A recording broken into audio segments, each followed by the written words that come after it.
Hello friends, কেমন আছো সবাই? আশা করি সবাই ভীষণ ভালো আছো। আমিও অনেকটাই ভালো আছি। তো আমি আজকে তোমাদের সাথে শেয়ার করব চিকেন রোলের রেসিপি।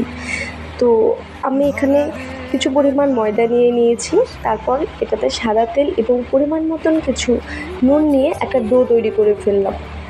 ডোটা অবশ্যই একটু সফট নরম করবে। আর যেহেতু চিকেন রোল, তাই আমি আগে থেকে ফ্রিজে কিছু বোনলেস চিকেন তুলে রেখেছিলাম। এখন সেটাকে ছোট ছোট করে একদম কেটে নিলাম। তারপর এখানে চিকেনটা ম্যারিনেট করে নেবার জন্য টক দই, আদা বাটা, রসুন বাটা, হাতের কাছে যা গুঁড়ো মশলা থাকে সেগুলো দিয়ে আমরা এই চিকেনটা ম্যারিনেট করব। লঙ্কার গুঁড়ো, জিরে গুঁড়ো, ধনে গুঁড়ো এসব দিয়েই আমরা রেসিপিটা তৈরি করব। তো তোমরা কে কীভাবে চিকেন রোল বানাও আমাকে কমেন্টে জানিও। তো তারপর ম্যারিনেট করে চিকেনটা কিছুক্ষণ রেখে দেবো। আর এদিকে কড়াই গরম হয়ে এলে তেল দিয়ে আমরা সেই ম্যারিনেট করা চিকেনটাকে এটার মধ্যে ভাজা ভাজা করে নেব। যদি সিদ্ধ কম হয় তোমরা বুঝতে পারো সামান্য কিছু পরিমাণ জল দিয়ে নিতে পারো, অসুবিধা নেই। তো যখন এটা প্রায় হয়ে যাবে, সিদ্ধ হয়ে যাবে, এদিকে আমাদের পরোটার জন্য লুচিগুলো কাটা হয়ে গেছে।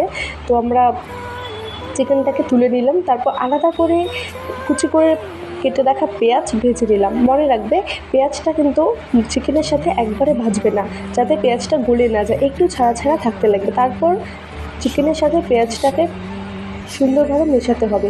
তারপর পরোটার মতন ভেজে নিয়ে পরোটার ভেতরে এই চিকেনের মশলাটা ভেতরে দিয়ে তারপর কিছুটা কাঁচা পেঁয়াজ এবং কুচি করে রাখা শসা আমরা আগে থেকে রেখে দিয়েছিলাম।